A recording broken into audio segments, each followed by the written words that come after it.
என்னோட ப்ரிவியூல நான் ஆல்ரெடி சொல்லியிருந்தேன், சிஎஸ்கே வர்சஸ் கேகேஆர் மேட்ச்ல கேகேஆர் தான் வின் பண்ண போறாங்கன்னு சொல்லிட்டு. ஏன்னா ரெண்டு டீமோட ஸ்கில் வைஸ் நீங்க கம்பேர் பண்ணி பாருங்களேன், ஃபார்ம் வைஸும் கம்பேர் பண்ணி பாருங்களேன்.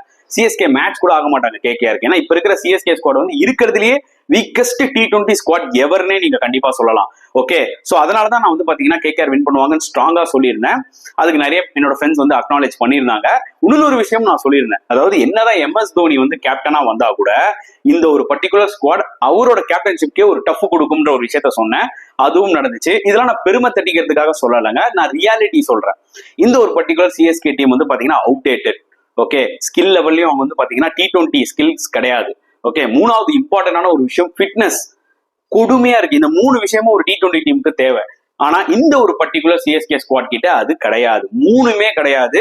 நல்லா ஞாபகம் வச்சுக்கோங்க, இந்த ட்ரெண்ட் இந்த ஒரு இயர் தான் மட்டும் கிடையாது, அடுத்த 2 வருஷமும் கண்டினியூ ஆகும். ஏன்னா 3 வருஷத்துக்கு அப்புறம் தான் நீங்க வந்து மெகா ஆக்ஷனுக்கு போக போறீங்க. சோ கண்டிப்பா இன்னும் 3 இயர்ஸ்க்கு வந்து பாத்தீங்கன்னா சிஎஸ்கே ஃபேன்ஸ்க்கு டஃப் டைம்ஸ் தான், அதுல எந்த டவுட்டுமே கிடையாது. நீங்க ரொம்ப ஓவர் போட்டு போறீங்க ப்ரோ அப்படின்னு நீங்க சொல்றீங்க, அப்படி கிடையாதுங்க, நான் ரியாலிட்டி தான் சொல்றேன். ஆனா இதெல்லாம் பத்தி நம்ம டீடைல்டா டிஸ்கஸ் பண்ணலாம், வாங்க வீடியோக்குள்ள போலாம்.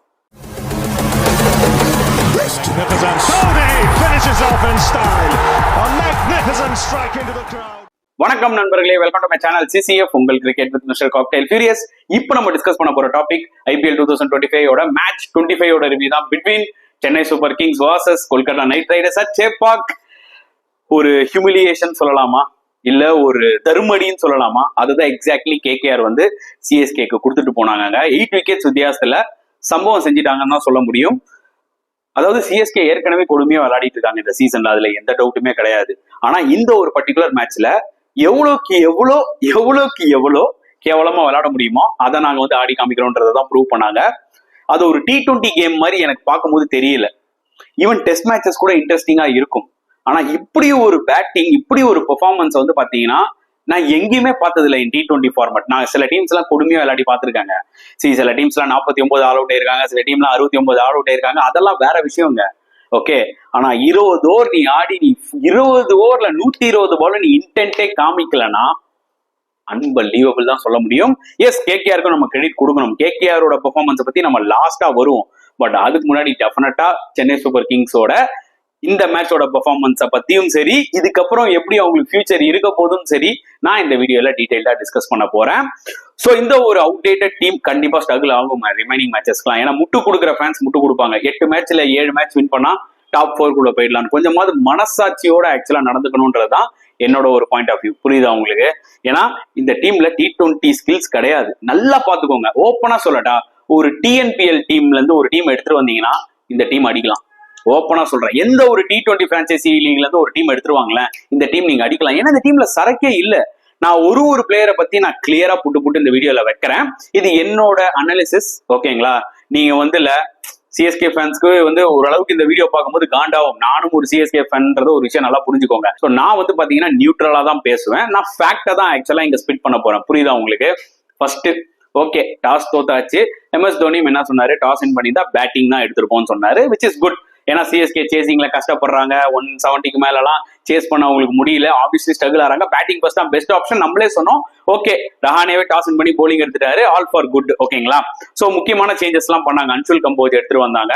அது வந்து பாத்தீங்கன்னா ஒரு முக்கியமான சேஞ்ச், கண்டிப்பா அது சொல்லியே ஆகணும். பட் அன்பார்ச்சுனேட்லி ருத்ராஜ் கைக்வாடுக்கு பதில் மறுபடியும் ராகுல் திரிபாதி கிட்ட போயிட்டாங்க. நான் என்னோட ப்ரிவியூலயும் சொல்லியிருந்தேன், அட்லீஸ்ட் ஏதாவது ஒரு யங்ஸ்டர்ஸ்க்கு ஆப்பர்ச்சுனிட்டி கொடுப்பான், அவன் சொதப்பினாலும் பரவாயில்ல, அட்லீஸ்ட் யாராவது ஒருத்தரை பார்க்கலாம் அப்படின்னு சொல்லிட்டு. அது வந்து சிஎஸ்கே கடைசி வரைக்கும் பண்ண மாட்டாங்கன்ற ஒரு விஷயம் மட்டும் கிளியர் கட்டா தெரிஞ்சிருச்சு. ஃபர்ஸ்ட் ரச்சின் ரவீந்திரா சீரியஸாவே டிசப்பாயிண்டிங்கான ஒரு கேம்பெயின். லாஸ்ட் இயரும் வந்து இப்படிதான் விளையாடினாரு. ஆனா லாஸ்ட் RCB மேட்ச்ல கொஞ்சம் நல்லா விளையாடினாரு. ஆனா இந்த சீசன்ல ஃபர்ஸ்ட் மேட்ச்ல மும்பை மேட்ச்ல அவர் தான் வின் பண்ணி கொடுத்தாரு ஒரு 50 போட்டு. அதுக்கப்புறம் அவரோட பெர்ஃபார்மன்ஸ் வந்து அப்படியே ஃபேட் ஆகிக்கிட்டே வருது. புரியுதா உங்களுக்கு? என்ன தெரியுதுன்னா, அவர் வந்து ஒரு பக்கா T20 பேட்ஸ்மேன் கிடையாதுன்னு. அது நம்மளுக்கு முன்னாடியே தெரியும். ஈவன் நியூசிலாண்டுக்கு அவர் 50 ஓவர்ஸ் அண்ட் டெஸ்ட் கிரிக்கெட்ல தான் நல்லா பெர்ஃபார்ம் பண்ணியிருக்காரு. தவிர T20ல அவருக்கு ஃபர்ஸ்ட் ஆஃப் ஆல் பிளேயிங் லெவல்ல இடம் கிடையாது நியூசிலாந்துல. So obviously is not typical T20 பிளேயர்னு தெரியும். இஸ் பவுண்டரி ஹிட்டர் தான். ஆனா அவர்கிட்ட இருக்க ஒரே ப்ராப்ளம் என்னன்னா, ஒரு சர்க்கிள்குள்ளதான் அவரால் சில கேம் விளையாட முடியும். நீங்க கொஞ்சம் வித்து கொடுக்குறீங்க, இல்ல லெக் ஸ்டம்ப் வெளியில போறீங்க, கொஞ்சம் லெக் ஸ்டம்ப் வெளியில ஷார்ட்டா போடுறீங்க, இல்ல அவுட் சைட் ஆஃப் ஸ்டம்ப் ஷார்ட்டா போடுறீங்கன்னா அவர் வந்து ரன் ஸ்கோர் பண்ணுவாரு. ஸ்டெம் டு ஸ்டெம் நீங்க போட்டீங்கன்னா அவரால் வந்து ரன் ஸ்கோரே பண்ண முடியாது. இது ஒரு மிகப்பெரிய வீக்னஸ். ஓகேங்களா? அதே மாதிரி அவர் ஷார்ட் செலக்ஷன் அவுட் ஆறதெல்லாம் பாத்தீங்கன்னா நிஜமாவே ஏதோ சுத்தணும். ஓகே, ஏதோ இந்த ஷாட் ஆடணும் அப்படின்ற மாதிரி தெரியுது. கான்பிடன்ஸ் லெவல் ரொம்பவே லோவா இருக்கு. செகண்ட் கான்வே கான்வே வந்து ஜென்ரலாவே ஒரு 130 மேக்ஸிமம் அவரால் ஒரு 140 ஸ்ட்ரைக் ரேட்ல விளையாட முடியும். புரியுதா உங்களுக்கு? 2023 வந்து டெவான் கான்வே செம பிளேயரா இருந்தாரு, அதுல எந்த டவுட்டுமே கிடையாது. ஆனா லாஸ்டா 2 இயர்ஸா அவர் பயங்கரமா ஸ்ட்ரகிள் ஆறாரு. கிரிக்கெட்டை ரெகுலரா ஃபாலோ பண்றவங்களுக்கு தெரியும். ஏன்னா என்னோட வீடியோஸ் எல்லாம் நீங்க எடுத்து பாருங்க. SIT20 அவர் விளையாடின விதத்தை பத்தி நான் பேசியிருப்பேன், நியூசிலாந்து விளையாடின விதத்தை பத்தி நான் வந்து ரிவ்யூல கிளியரா பேசியிருப்பேன். கான்வே நிஜமாவே ரன் அடிக்கிறதுக்கு ஸ்ட்ரகிள் ஆறாரு லாஸ்ட் 1.5 வருஷமா. சோ நிறைய பேர் வந்து வெறும் IPL மட்டும் பாக்குறவங்க என்ன நினைச்சிட்டாங்கன்னா, கந்தா வர சொல்லுங்க அப்படின்ற மாதிரி கான்வேக்கு ஒரு பில்டப் கொடுத்துட்டாங்க. போன மேட்சே பாருங்க, பஞ்சாப் கிங்ஸோட பிளாட் ட்ராக்ல அவரால் 135 ஸ்ட்ரைக் ரேட் தான் விளையாட முடிஞ்சது. புரியுதா உங்களுக்கு? அண்ட் இந்த மேட்ச்ல ஒரு ரிவர்ஸ் ஸ்வீப் ட்ரை பண்ணாரு, அவுட் ஆயிட்டார். இது ஒண்ணு ஒரு பிரச்சனை. மூணாவது ராகுல் திரிபாத்தி இது ஒரு 2 இயர்ஸ் முன்னாடி 3 இயர்ஸ் முன்னாடிலாம் இல்ல, இந்தியன் டீம் கூட ஒரு நடுவில் ஒரு ஆப்பர்ச்சுனிட்டி கிடைச்சது. ஏன்னா ஒரு சீசன் நல்லா விளையாடினாரு. இதுக்கு முன்னாடி வந்து பாத்தீங்கன்னா அந்த ரைசிங் புனே சூப்பர் ஜெயின்ஸ் அதுக்கெல்லாம் சூப்பரா விளையாடி இருக்காரு. சன்ரைசர்ஸ் கூட ஒரு எடிஷன் நல்லா விளையாடி இருக்காரு. அதாவது அவர் வந்து ஒரு மட்டமான பிளேயர் நான் சொல்ல விரும்பல, செம்மையா விளையாடிட்டு இருந்தாரு. ஆனா லாஸ்ட் ஒரு 2-3 இயர்ஸா வந்து பாத்தீங்கன்னா he was totally out of form. Even domestic கிரிக்கெட்ல கூட பெருசா ஒண்ணுமே அடிக்கல. அந்த ருத்து மகாராஷ்டிரான்றதுனால அந்த கோட்டால இவர் டீம்ல எடுத்துட்டாங்க. ஆனா அவர் விளையாடுறத பார்க்கும்போது என்ன தெரியுதுன்னா, is totally out of charts. வேலைக்கே ஆகாது. அவரால் பால் டு பால் கனெக்ட் பண்ண முடியலங்க. அவரால் ஒரு நார்மல் ஆஃப் ஸ்பின்னரை டேக் டவுன் பண்ண முடியல. ஓகே, நார்மலா வந்து பாத்தீங்கன்னா ஒரு பிளேயர் வந்து வீல் ஆடுவான், ஸ்பின்னர்ஸை வந்து லாங் ஆன் லாங் ஆஃப்ல சிங்கிள் தட்டுவான். ராகுல் திரிபாத்தி நீங்க லாங் ஆன் லாங் ஆஃப்ல சிங்கிள் தட்டி பாத்தீங்களா? அவர் விளையாடின 4 மேட்சுமே முக்காவாசி பேக் ஃபுட்ல போயிட்டு டைமிங்கே இல்லாம மிட் விக்கெட்ல சிங்கிள் ஆடிட்டு இருப்பாரு. புரியுதா உங்களுக்கு? சோ லிட்டரலி அந்த ஒரு பேட்டிங் ஸ்கில்ன்றது அவர்கிட்ட இருந்து போயிடுச்சு. நீ டன் அண்ட் டஸ்டட் பா அப்படின்ற மாதிரி தான் தெரியுது அவரோட பேட்டிங்கை பார்க்கும்போது. அண்ட் இன்னொரு ஒரு முக்கியமான விஷயம், அவர் வந்து பாத்தீங்கன்னா இந்த ஒரு பர்டிகுலர் மேட்ச்ல டீமுக்காக விளையாடல, நிஜமாவே அவரோட பிளேஸ்க்காக விளையாடுனது ரொம்ப எவிடென்டா தெரிஞ்சுது. ஏன்னா அடுத்த வந்த விஜய் சங்கர் இருக்காரு பாத்தீங்களா, அவரை கூட நான் கொஞ்சம் அப்ரிஷியேட் பண்ணுவேன். எஸ், விஜய் சங்கர் வந்தா கேட்ச் டிராப் ஆகுது, அந்த மனுஷனுக்கு லக் இருக்குது. அவர் பார்க்கும்போது கூட சம்டைம்ஸ் ஏதோ ஒரு கிளப் லெவல் பிளேயர் மாதிரி இருக்கும். ஏன்னா எவ்ரி டைம் ஒரு உள்ள வரும்போது பாத்தீங்கன்னா ஒரு ஃபாஸ்ட் பாலர் வந்து அவுட் சைட் ஆஃப் ஸ்டம்ப் போட்டா பீட் ஆயினே இருக்காரு. ஓகேங்களா? ஜென்ரலா எந்த பேட்ஸ்மேன் இருந்தாலும் கனெக்ட் பண்ணுவான், ஆனா ஒரு பீட்டன் அதிகமாவார். என்னைக்கு ஒரு பிளேயர் அதிகமா பீட்டன் ஆறானோ அவன் வந்து இன்டர்நேஷனல் ஸ்டாண்டர்ட் கிடையாதுன்னு அப்படின்னு சொல்லுவோம். இன்னைக்கு IPL கிட்டத்தட்ட ஒரு இன்டர்நேஷனல் ஸ்டாண்டர்ட்ல தான் போயிட்டு இருக்கு. சோ அப்படின்னும் போது அதுல ஸ்ட்ரகிள் ஆனாலும் இன்டென்ட் காமிச்சாரு. ஓகே, அட்லீஸ்ட் மடக்கி மொயின் அலி ஒரு 6 1 அடிச்சாரு, அப்புறம் 4 அடிச்சாரு, அவராது ஒரு இன்டென்ட் காமிச்சாரு. ஆனா ராகுல் திரிபாத்தி ஒரு எண்ட்ல நின்று பிரஷர் போட்டதுனால பாத்தீங்கன்னா அன்பார்ச்சுனேட்லி அவர் தூக்கி அடிச்சு அவரும் அவுட் ஆயிட்டாரு. சோ நான் வந்து பாத்தீங்கன்னா விஜய் சங்கரை வந்து இந்த ஒரு பர்டிகுலர் மேட்ச்ல பெருசா பிளேம் பண்ண விரும்பல. ஏன்னா he is the only batsman who showed some intent இந்த மேட்ச்ல. ஆனா ஸ்டில் அவருமே வந்து பாத்தீங்கன்னா ஒரு T20 பிளேயரான்னு கேட்டீங்கன்னா கிடையாது. ஓகே, நம்பர் 5ல சிவம் துபே. அதாவது இந்த ஆறுச்சாமி வீடியோ போட்டதுக்கு அப்புறத்துல இருந்து சிக்ஸர் துபே 6 அடிக்கிறதே இல்லை. ஓகே, அடிச்சாலும் ஏதாவது ஒரு 6 அடிக்கிறது அவுட் ஆயிருது. இந்த மேட்ச்ல ஒண்ணுமே அடுத்த லெவல் போயிட்டாரு. புரியுதா உங்களுக்கு? சிவம் துபே பத்தி நிறைய பேச வேண்டியது இருக்கு. அதாவது ஃபர்ஸ்ட் ஒரு 15-16 பால் ஆனாரு, இன்டென்ட்டே காமிக்கல, ஒன்லி சிங்கிள் தான் ஆனாரு. எனக்கு புரியல எதுக்காக அந்த மாதிரி ஒரு இன்னிங்ஸ் விளையாடுறீங்க. ஆப்போசிட்ல விக்கெட்ஸ் போகுது, நான் ஒத்துக்கிறேன். ஆனா உன்னோட ஸ்ட்ரென்த் என்ன? 6 ஹிட்டிங் தானே. நீ பாட்டுக்கும் அக்ரெசிவ் கேம் விளையாட வேண்டியதானே நண்பா. நீ பாட்டுக்கு சிங்கிள் தட்டிட்டு இருக்க. கடைசி இவருக்கும் அவரால் ஒரு 6 அடிக்க முடியல, ஒரு 2 4 ஏதோ அடிச்சாரு. நிஜமா ரொம்ப ரொம்ப அப்செட்டா இருந்தது அந்த ஒரு இன்னிங்ஸை பார்க்கும்போது. நீ என்ன விளையாடுறன்னு அப்படின்னு. அதுக்கப்புறமா அவரோட ஃபுட்வொர்க் ஒரு மிகப்பெரிய பிரச்சனை. என்னைக்குங்க தூபேக்கு ஃபுட்வொர்க் இருந்திருக்கு நீங்க எல்லாரும் கேட்பீங்க. ஆனா நல்லா புரிஞ்சுக்கோங்க, இந்த வருஷம் ஸ்பெசிபிக்கா தூபே இன்னுமே ரொம்ப ரொம்ப லேசியான மாதிரி எனக்கு ஒரு ஃபீல் கொடுக்குது. அதுக்கு காரணம் இந்த இம்பாக்ட் பிளேயர் ரோல் தான். அவர் கிரவுண்டுக்குள்ள இருந்திருந்தா கூட வந்து பாத்தீங்கன்னா கொஞ்சம் எஃபர்ட் போட்டிருப்பாரு, அந்த மேட்ச் சினாரியோல இருந்திருப்பாரு, அது அவருக்கு பேட்டிங்கு கை கொடுத்துருக்கும் தோணுது. இவர் உள்ள உட்காந்துக்கிட்டு நேரம் வந்து பேட்டிங் ஆடுறதுனால அந்த ஒரு சோம்பல் நல்லா தெரியுது அவரோட பேட்டிங்ல. ஏன்னா அவரால் ஒரு ரன் தான் ஓட முடியும், டபுள் ஓடவே முடியாது. இது ஒரு மிகப்பெரிய வீக்னஸ். ஒரு கிரிக்கெட் பிளேயர் வெறும் 6 மட்டும் 4 மட்டுமே வந்து அடிக்க முடியாதுங்க, நீங்க டபுள்ஸும் ஓடணும். சிவம் துபே எத்தனை டாட் பால்ஸ் ஆனாருன்னு பாத்தீங்களா இந்த சீசன்ல. சோ இவரால வந்து பாத்தீங்கன்னா நின்ன இடத்துல இருந்து தான் அடிக்க முடியும். ஓகே, கொஞ்சம் போலர்ஸ் வந்து பாத்தீங்கன்னா அந்த அவுட் சைட் ஆஃப் ஸ்டம்ப் அப்படிலாம் போட்டா இல்ல ஒரு பேக் ஆஃப் லென்த்ல போட்டா ஆட முடியாது, காலை போட்டும் ஆட முடியாது. அதே மாதிரி சிங்கிள்ஸ் தான் ஓட முடியும், டபுள்ஸ் ஓட முடியாது. ஒரே ஒரு டபுள் ஓடினாரு இந்த மேட்ச்ல, அதுக்குள்ள ஒரு காலை பிடிச்சிக்கிட்டாரு. என்னங்க, எத்தனை கோடி கொடுத்துங்க உங்களை ரீட்டைன் பண்றாங்க? எனக்கு ஒரு நிமிஷம் ஒண்ணுமே புரியல. அதுக்கப்புறம் வந்து பாத்தீங்கன்னா அஸ்வினை இறக்குறாங்க. எனக்கு அது நல்லாவே தெரியும், இட் வாஸ் எக்ஸ்பெக்டட். ஏன்னா MS தோனி அந்த பக்கம் வருண் சக்கரவர்த்தி, சுனில் நரேன் சத்தியமா முன்னாடி இறங்க மாட்டாருன்றது அந்த ஃபேக்ட், உண்மையான ஒரு விஷயம். அதனாலதான் அஸ்வின் இறங்கினாங்க. அஸ்வின் இறங்கினாரு. அஸ்வின் TNPL வேற லெவல்ல விளாண்டாரு டிராகன், திண்டுக்கல் டிராகன்ஸ்க்கு. கரெக்டா? சோ அவரோட ஸ்ட்ரைக்கிங் பவர் சேப்பாக்ல அல்டிமேட்டா இருந்துச்சு. ஆனா அவரும் வந்து இல்ல, டாட்ஸ் தான் ஆடிட்டு இருந்தாரு. ஏப்பா TNPL எல்லாம் பயங்கரமா விளையாடுற, சரி உன்னை எடுத்ததே சரி ஹோம்ல நல்லா விளையாடுவ, எக்ஸ்பீரியன்ஸ் இருக்கு. அஸ்வினை பத்தி நம்ம சொல்லணும்னு அவசியம் இல்ல, அவருக்கு நிறைய அனுபவம் இருக்கு. ஓகேங்களா? அவருமே ரொம்ப டிசப்பாயிண்டிங்கா இருந்தது. ஏன்னா அவர்கிட்ட எல்லாம் ஒரு ரன் பால் கேம் எதிர்பார்க்கிறோங்க. அதுக்கப்புறமா வந்து பாத்தீங்கன்னா ஜடேஜா இறங்குறாரு. ஜடேஜாக்கு முட்டு கொடுக்குறவங்க இருப்பாங்க, அது சம பாலுங்க, அப்படி டேர்ன் ஆயிடுச்சுன்னு எப்போ அவர் அடிச்சாரு லாஸ்டா நீங்க சொல்லுங்க. ஜடேஜாவை கிட்டத்தட்ட 16 கோடி கொடுத்து ரீடைன் பண்ணாங்க. ஆனா அதை பெருசா சொல்லல. ஆனா அதுக்குன்னு ஒரு ஜஸ்டிபிகேஷன் வேணும்ல. அவர்லாம் நிறைய மேட்ச் வின் பண்ணி கொடுத்துருக்காருங்க சிஎஸ்கேக்கு. நான் அதெல்லாம் இல்லைன்னு சொல்லல. பட் ஆனா இன்னைக்கு பெரிய பிளேயர்ஸா இருந்தாலுமே அந்த காலத்துக்கு ஏத்த மாதிரி அவங்கள மாத்திக்கிறாங்க, இம்ப்ரூவ் பண்ணிக்கிறாங்க. ஆனா ஜடேஜாவோட பேட்டிங் மட்டும் பாத்தீங்கன்னா வருஷம் வருஷம் வருஷம் போக போக போக போக அந்த பவர் வந்து குறைஞ்சிக்கிட்டே இருக்கு. லிட்டரலி சர்க்கிள்குள்ளதான் அவரால் அடிக்க முடியுது. இல்லைன்னா அரை பேட்ல ஆடுவாரு. நான் ஏற்கனவே அதை நான் சொல்லியிருக்கேன். அவ்வளவு ஒரு ஸ்ட்ரகிள். ஓகேங்களா. அண்ட் அதுக்கப்புறமா தீபக் கூட அவன் இம்பாக்ட் பிளேயரா இறக்குனாங்க பாருங்க. அங்க வந்து நின்னாங்க சிஎஸ்கே. அதாவது நீங்க திருந்த மாட்டீங்களா? எவ்வளவு அடிப்பட்டாலும் திருந்த மாட்டீங்க. அங்க ஒருத்தன் ராகுல் திரிபாத்தின்னு ஒருத்தன் சொதப்பிட்டு போனான். 4 மேட்சா கொடுத்துட்ட. ஊடா ஏற்கனவே சொதப்பி தான் வச்சிருக்கான். ஏன் அந்த இடத்துல ஒரு வன்ஷ் பேதியோ இல்ல வந்து பாத்தீங்கன்னா வேற ஏதாவது ஒரு ஷைக் ரஷீதோ ஒரு ஆண்ட்ரூ சித்தார்த்தோ சும்மா ட்ரை பண்ண வேண்டியதானுங்க. அந்த பசங்க வந்து ரன் பால் ஆடிட்டு இருந்தா கூட பரவாயில்லன்னு இருக்கலாங்க. தீபக் கூட வந்து என்னங்க பண்ணா? டக் அவுட் ஆடிட்டு போனாங்க. அவனை பார்த்தா ஒரு கிரிக்கெட் பிளேயர் மாதிரியா தெரியுதுங்க. சீரியஸா சொல்லுங்க. ஒரு காலகட்டத்துல சின்ன சின்ன நாக் ஆடி இருக்காங்க. அவர் லாஸ்டா விளையாடின நல்ல நாக்ஸ் எல்லாம் அகைன் சிஎஸ்கே. அதான் பிரச்சனை. இங்க சிஎஸ்கே என்ன ப்ராப்ளம்னா அவங்களோட அடிச்சிருப்பாங்க சில பிளேயர்ஸ். ஆனா அவங்க எல்லாம் மத்த டீமோட அடிச்சிருக்க மாட்டாங்க. எக்ஸாம்பிள் நிதிஷ் ராணா, ஓகே, தீபக் கூடா, இந்த மாதிரி ஒரு 2-3 பிளேயர்ஸ் இருக்காங்க. சிஎஸ்கேவோட பெர்ஃபார்ம் பண்ணுவாங்க. ஆனா மத்த டீமோட கஷ்டப்படுவாங்க. To some extent Ayush Badoni கூட. அதுதான் பிரச்சனை. நம்மளோட அடிச்சுட்டு அவங்க சம பிளேயரா இருப்பான்னு சொல்லி அவன் எடுத்துறாங்க போல இருக்கு. அதுக்கேற்ற மாதிரி ஜஸ்டிபிகேஷன் கொஞ்சமாவது கொடுக்கணும் இல்லைங்க. என்னங்க விளாடுறாரு தீபக் கூட? அநியாயமா இருக்குங்க. அநியாயமா. அதாவது பால் சர்வேவே என்னால போயிட்டு அங்க ஒரு 5-6 பால் சர்வேவே ஆக முடியாதுன்னு ஒரு பிளேயர் இருக்கும் போது எப்படிங்க ஒரு சான்ஸ் தரீங்க நீங்க? நிஜமாவே அது ஒரு ஷாக்கரான ஒரு டிசிஷன். அப்புறமா வராது நம்ம தல Dhoni. So that was evident. வந்தோடனே வந்து பாத்தீங்கன்னா எந்த ஒரு கேப்டனா இருந்தாலுமே ஸ்லிப் வச்சிருவான். அதுக்கப்புறம் ஷார்ட் லெக் வச்சிருவான். ஸ்பின்னர் வந்தா அதெல்லாம் பார்க்கும்போது இல்ல சம்டைம்ஸ்ல நான் ஏற்கனவே இதை சொல்லியிருக்கேன். சரி, தோனியை நம்ம கூட சொல்லி என்னங்க இருக்குன்னா அப்படி கிடையாதுங்க. நான் என்ன சொல்ல வரேன்னா உங்களை வந்து அவ்வளோ பெரிய ஒரு பிளேயரை என்னதான் இருந்தாலுமே ஆக்சுவலா கொஞ்சம் அசிங்க தான் படுத்துறாங்க ஆப்போனன்ட். ஓகே, ஸ்பின் ஆட மாட்டாரு, ஸ்பின்ல ஒரு கேஸ்ன்னு தெரியும். அப்படின்னும் போது ஒரு ஷார்ட் லெக் ஒரு ஸ்லிப் எல்லாருமே வைக்கிறாங்க. ரியன் பராக் ஒரு கேப்டன் பொடி பையன், அவன் செட் பண்ண அந்த மாதிரி ஒரு ஃபீல் எம்எஸ் தோனிக்கு. எம்எஸ் தோனி வந்து ஸ்பின்னு கேஸ்ன்னு தெரியும். இருந்தாலும் ஒரு ஏறி போய் ஒரு அடிச்சா என்னங்க அவர் நின்று என்னங்க ஆகுது? 5 பாலா தடவி கடைசியில் எல்பிடபிள்யூ ஆயிட்டு தானங்க போனார் நரேன் பால். சும்மா போய் ஒரு பேட்டை விட வேண்டியதானங்க அவர் லெவலுக்கு. எத்தனை பேருங்க வந்து காசு கொடுத்து மேட்ச் பாக்குறாங்க? எம்எஸ் தோனிக்காக வந்து காசு கொடுத்து பாக்குறவங்களா இருக்காங்க. நீ சும்மா சுத்திட்டு போனா அவுட் ஆயிட்டு போனா கூட பரவாயில்ல தலைவா, நாங்க விசில் அடிக்கிறோன்றவங்களா இருப்பாங்க. போய் கடாஞ்சிட்டு அவரும் அவுட் ஆயிட்டு வந்துட்டாரு. இவ்வளவு நேரம் அவர் பயந்து லாஸ்டா வந்ததுக்கு கடைசியில ஒரு பிரச்சனமும் இல்லை. ஏன்னா இம்பாக்ட் பிளேயர், அவர்கிட்ட இம்பாக்டே இருக்காதுன்னு சின்ன பசங்களுக்கு கூட தெரியும். அவர் அவுட் ஆயிட்டு போயிட்டு கடைசியில இவரும் அவுட் ஆயிட்டு போயிட்டாரு. சோ கடைசியில வந்து பாத்தீங்கன்னா 100 ரன் 20 ஓவருக்கு அந்த 100 ரன் அடிக்க எத்தனை போராட்டம். ஃபர்ஸ்ட் 10 ஓவர்ல கூட அப்படி இப்படின்னு 60 ரன் மேல வந்துட்டாங்க. அதுக்கப்புறம் அடுத்த 5 ஓவருக்கு 13 ரன்னுங்க. எத்தனை டாட் பால்ஸ் தெரியுமா? 30 பால்ஸ்ல 21 டாட் பாலுங்க. எப்படிங்க அவங்களால இந்த மாதிரி டாட் பால்ஸ் ஆட முடியும்? எல்லாரும் கலைக்கிறாங்க இவங்க வந்து மரம் வளர்க்குறாங்க.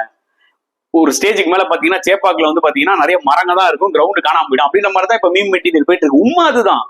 இன்னைக்கு சீரியஸா சிஎஸ்கே இந்த சீசன்ல என்ன பண்ணிருக்காங்கன்னா பெர்ஃபார்மன்ஸ் எடுத்தா ஒண்ணுமே கிடையாது. வெறும் டாட் பாலா வச்சு மரத்தை வேணா நட்டிருக்காங்க தவிர மற்றபடி வேற எதுவுமே பண்ணலன்றது உண்மையான விஷயம். சோ பேட்டிங் மட்டும் தான் ப்ராப்ளமா நீங்க கேட்டீங்கன்னா கிடையாது. போலிங்லயும் பிரச்சனை இருக்கு. சீரியஸா நான் என்ன சொல்ல வரேன்னா போலிங்ல பிரச்சனை இருக்கு, மேனேஜ்மெண்ட்ல பிரச்சனை இருக்கு. இதெல்லாம் 1 by 1 வருவோம். போலிங்ல கலீல் அஹ்மத் ஒருத்தர் தான் நல்லா போடுறாரு. கலீல் அஹ்மத் போலிங்ல கலீல் அஹ்மத் நூர் அஹ்மத் 2 அஹ்மத் தான் நல்லா போடுறாங்க. ஓகே, கலீல் அஹ்மத் 2 மேட்சா கொஞ்சம் எக்ஸ்பென்சிவா இருக்காரு, ரொம்ப ட்ரை பண்றாரு விக்கெட்டுக்கு. எனக்கு புரிஞ்சுது 100 ரன் நம்ம ட்ரை பண்ணலாம்னு சொல்லி சம்டைம்ஸ் கொஞ்சம் லெக் ஸ்டம்ப் வெளியில போயிடுது, 6 போயிடுது. ஆனா விக்கெட் எடுக்கிறாரு. ஆனா ஒருத்தர் தான் ப்ராமிசிங்கா இருக்காரு நியூ பால்ல. அன்சுல் கம்போஜ் ஒரு வழியா சான்ஸ் கொடுத்தாங்க. ஃபர்ஸ்ட் ஒரு எக்ஸ்பென்சிவா இருந்தாலும் செகண்ட் ஒரு சூப்பரா போட்டாரு. இதெல்லாம் சின்ன சின்ன பாசிட்டிவ்ஸ். ஓகே, நூர் அஹ்மத் உங்களோட நம்பர் 1 போலர், 10 கோடி கொடுத்து எடுத்திருக்கீங்க. ஓகே, ஆனா பவர் பிளேல அஸ்வினை தான் கொடுப்போம்னு சொல்லி நிக்கிறாங்க. அது எனக்கு சுத்தமா புரியல. Ashwin is not the old அஸ்வின்ங்க பவர் பிளேல அப்படியே நிப்பாட்டுறதுக்கு. ஈவன் மொயின் அலி கூட நல்லா போட்டாருங்க. ஏன்னா அந்த சைட் ஸ்பின் அப்படி தூக்கி அப்படி போடும்போது பால் நிக்குங்க அந்த ட்ராக்ல. அஸ்வின் முன்னாடி அப்படிதான் போடுவாரு. ஆனா இப்ப என்ன பண்றாரு? அஸ்வினுக்கு கை மேலே வர மாட்டேங்குது. இப்படியே போய் இப்படியே விடுறாரு எல்லாமே. அவர் ரிலீஸே இவ்வளவுதாங்க இருக்கு.